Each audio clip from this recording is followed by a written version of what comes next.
সালটি ছিল 2018। ঘটনাটার দিন আমি আমার রুমে বসে বসে টিভি দেখতেছিলাম। ঘড়িতে রাত প্রায় তখন 9টা বাজে। উল্লেখ্য, আমাদের বাড়িটা একটু নির্জন, আর প্রতিবেশীদের বাড়িও আমাদের বাড়ি থেকে বেশ খানিকটা দূরে দূরে। তো মূল ঘটনায় আসা যাক। সেদিন এক বিশেষ কারণে আমার মা বাবা আমাকে বাসায় একা রেখে আমার খালামণিদের বাসায় গিয়েছিলেন। খালামণিদের বাসা আমাদের বাসা থেকে প্রায় 30 মিনিটের পথ। আমি সাধারণত ভূত প্রেতের বিশ্বাস করি না, তাই আমি বাসায় একাই ছিলাম। কোনো ভয় লাগেনি, কারণ রাতে তাদের ফিরে আসার কথা, মানে আমার মা বাবাদের ফিরে আসার কথা ছিল। টিভি দেখতে দেখতে মনে হলো আমার পাশের রুমের দরজা দপ করে শব্দ করে খুলে গেল। আমি সোফা থেকে উঠে রুমটির কাছে গেলাম শব্দের উৎস খুঁজতে, কিন্তু ওখানে গিয়ে আমার মনে পড়লো যে ওই রুমের দরজাটা তো খোলাই থাকে। তাহলে দরজা খোলার শব্দ এলো কোথা থেকে? মনে মনে একটু ভয় পেলাম, কিন্তু পরক্ষণে নিজেকে সামলে আবার টিভি দেখতে চলে গেলাম। টিভি দেখতে দেখতে হঠাৎই জানালায় চোখ পড়লো। জানালাটি কাচের হওয়াতে বাহিরের সবকিছু পরিষ্কারভাবে দেখা যাচ্ছিল। আমি কি ভেবে যেন জানালার পর্দা দিতে গিয়ে দেখলাম একটা কুকুরের আকৃতি একটা প্রাণী খুব জোরে মাটি খুঁড়ছে।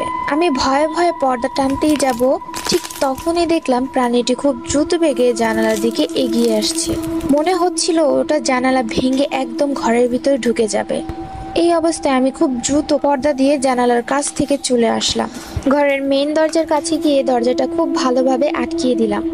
এরপর প্রতিটি রুমের দরজা লক করে আমার রুমে চলে গেলাম। তবুও এক অজানা ভয় যেন আমাকে জেগে ধরলো, তাই আমি আমার রুমের দরজাটাও লাগিয়ে দিয়ে বিছানায় উঠে বসলাম। হঠাৎই মনে হলো আম্মুকে একটা কল দিয়ে জেনে নিই যে তাদের আসতে কতক্ষণ লাগবে। ফোন হাতে নিতেই দেখলাম ব্যাটারি ডাউন।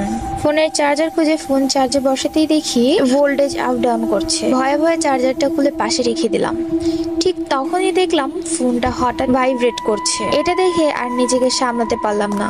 খুব জোরে একটা চিৎকার করে লাফ দিয়ে বিছানার এক কোনায় গিয়ে গুটিসুটি হয়ে বসে রইলাম। ফোনটা ততক্ষণে ছুঁড়ে আমি ফ্লোরে ফেলে দিয়েছি, যার ফলে ফোনের বিভিন্ন অংশ খুলে ছড়িয়ে ছিটে পড়ে আছে। ফোন ছাড়া এখন আমি কিভাবে আম্মু আব্বুর সাথে কথা বলবো? এটা ভাবতেই আমার ভয় যেন আরো বেড়ে গেল। ঘড়িতে তাকিয়ে দেখি রাত প্রায় তখন 1টা বাজে। এখনো সকাল হতে অনেক দেরি। আম্মু আব্বু কখন আসবে তাও জানি না।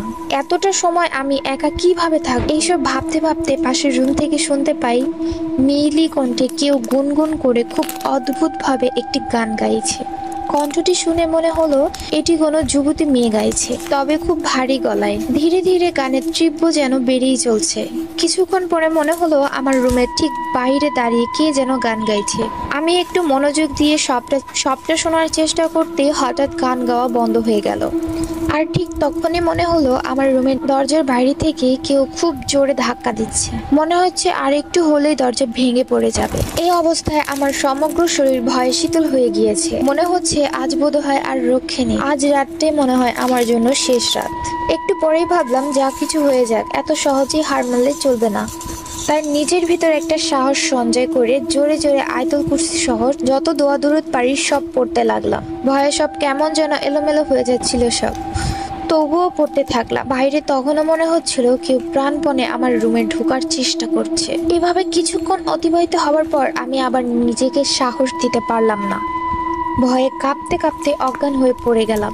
তারপর আমার কিছুই মনে নেই।